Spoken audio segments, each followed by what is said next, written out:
All right, everyone, and we're back. And of course, we're going to talk about a team that Terry's going to love to talk about, the Three Lions. Is it coming home? Come on. Come on, guys. So listen, England once again has started off. By most people, they said it's pretty disappointing in terms of their first game.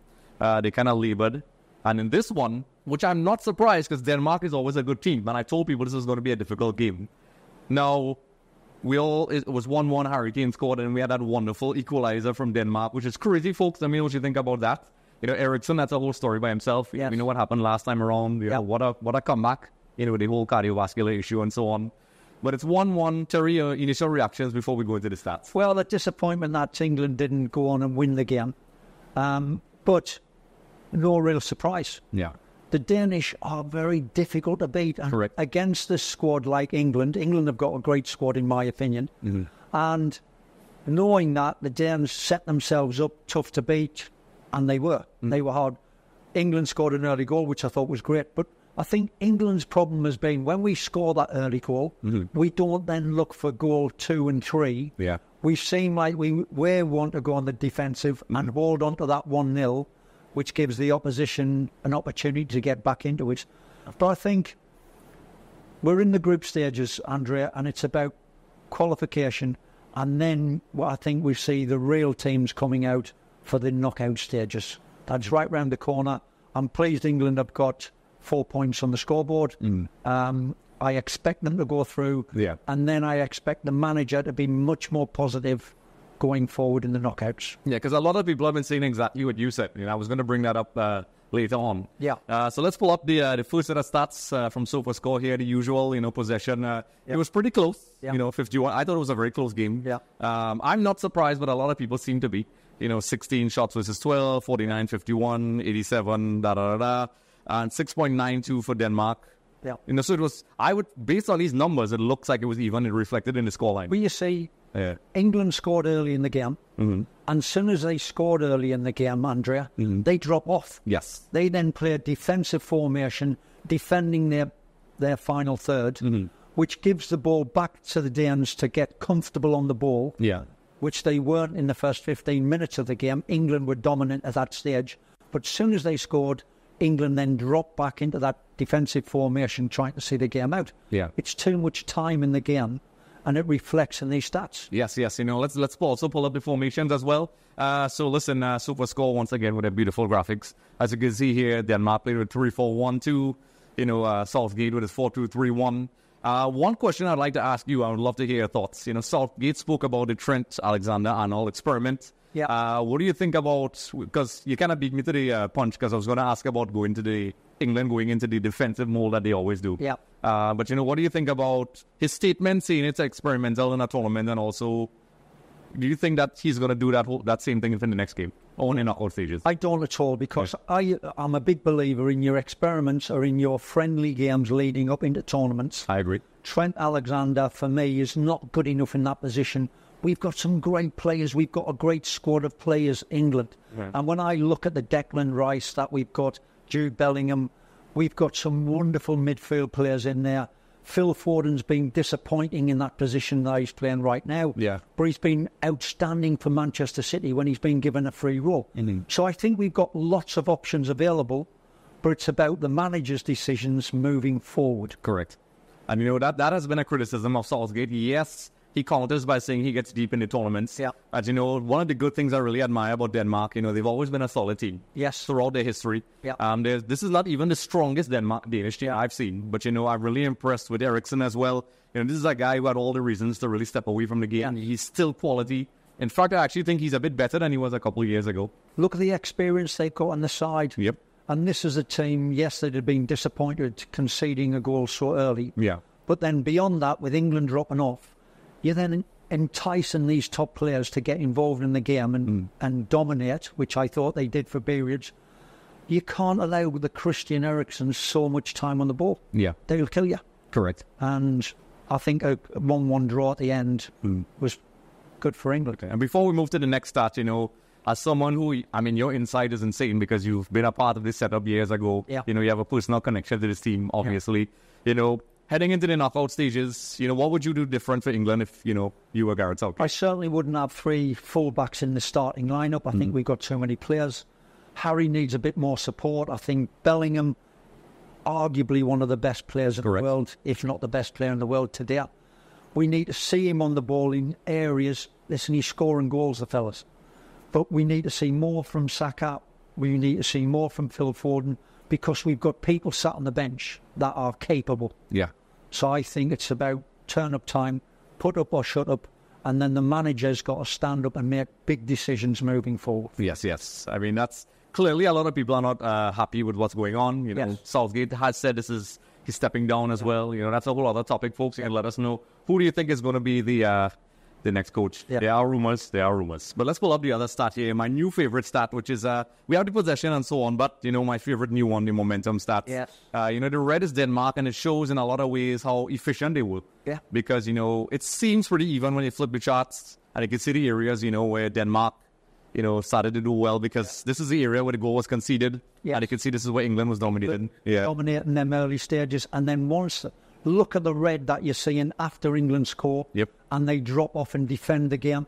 It's all about Denmark after that. Yes. And then England come back into the second half. Yes. Before seeing the game out. Yeah. And what I love about this, though, it's you could argue opinions. You could say people are biased. You could even say, you know, they don't like certain teams. But, you know, in a lot of ways, these charts don't lie. And you could visually see, you know, the reaction, you know, England. And it just proves your point. You know, they stepped back for a long period here. And there were little spurts like over there as well. But in the end, it just verifies what we were saying. Well, I think tactically you can see England go hard at the start of the game, hard at the start of the second half. But then they lapse back into a defensive mode, protecting the game. And this is a perfect pictorial illustration, you know, for score, you know, right for this. I love it. So let's pull up the other one here, which would be the shot maps. Now, this is where you can see, you know, Denmark had a lot of shots outside the box as well, which is where the goal was scored, which is crazy, by the way. That was a beautiful goal. You know, Harry Kane doing what he does. Yes. You know, so it kind of reflects, even though it's important that we saw the momentum chart, because according to this, it looks kind of even. I mean, the majority of Denmark shots were outside the box. You could see, you know, England seemed to lean towards the right side of inside the box. Yes. So, you know, people who are looking at England will be paying attention to that. Yes. You know, so, you know, what do you think about, you know... So when I look at this, it typifies how teams are playing today in possession football. And defensively, teams are now defending the width of the box. And within that width of the box, you would probably have 7, 8, 9 players defending in there, which makes it so hard. And that reflects in Denmark. This is outside of the box shots. The goal came from outside the box, a long-range shot. Now, England are hoping that they can not only defend the box, but the goalkeeper's not going to let in from long range, which went against them. But this is how football's rolling out today, Andrea. We'll see in the later stages of the competition, but Harry Kane back on the scoreboard again. I like to see that. Between him and Bellingham, two great players for England up in front there. I think Bellingham is exciting, you know. He's just, you know, that's a whole other topic right now, but Jude Bellingham is amazing. He's still a young kid. He's 20. And his composure, you know, his ability to play the way he does. Crazy. Tackling, attacking, shooting, always getting involved in everything. He's exciting. If you're an English fan, this is an exciting player to look forward to. I agree, yes. You know, so let's pull up the man of the match that SofaScore usually does. So let's pull up that one. As you can see here, Højbjerg, I just love pronouncing these Danish names. My brother, you know, I have some family who lives there, so, you know, I have a lot of love for this country. So as you can see here, he played, according to them, this was their man of the match, which it feels like, you know, I don't like to single out one player. And luckily I could use SofaScore as my excuse. So, you know, they played in 90 minutes, 8.1 rating. You could see on the heat map, you know, he dominated as well.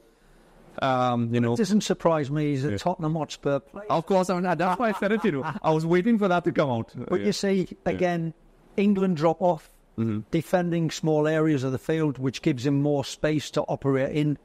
This is a good defender in midfield, defensive midfield player.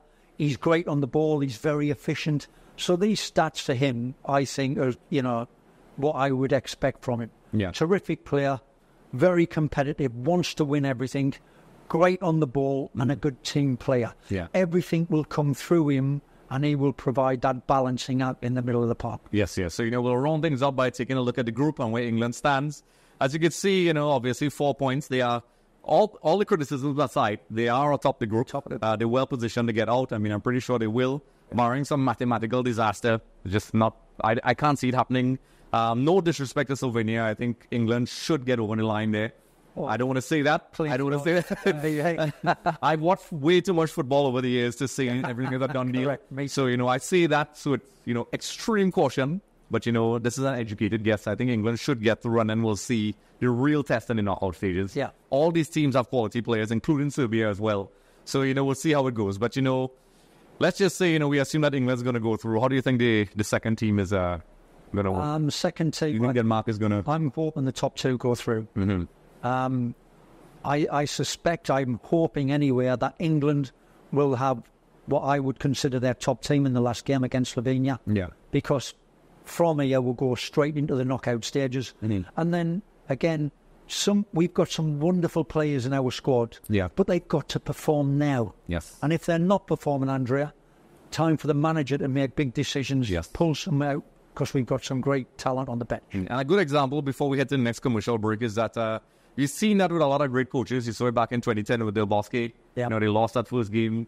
You even saw it with Germany in 2014. They actually were kind of wobbling until, we remember the 7-1 against Brazil. Yeah. And then even like Argentina, for example, they lost the first game and they changed some personnel around.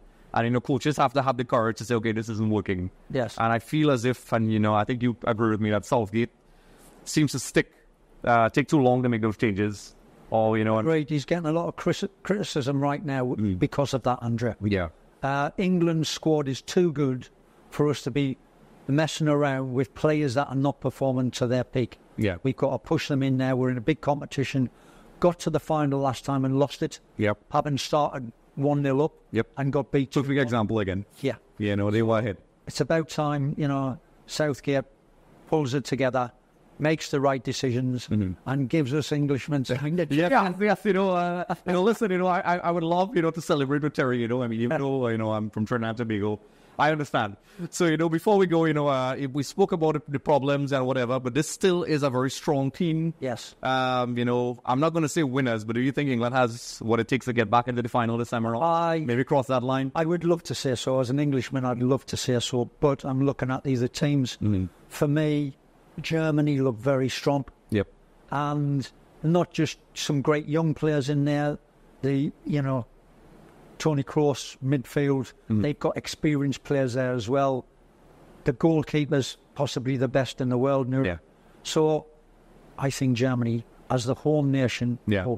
Yes. And speaking about Germany, we're going to be talking about Germany when we come back from our next commercial break. Hey everyone, thanks for watching Extra Time TV. Don't forget to like and subscribe.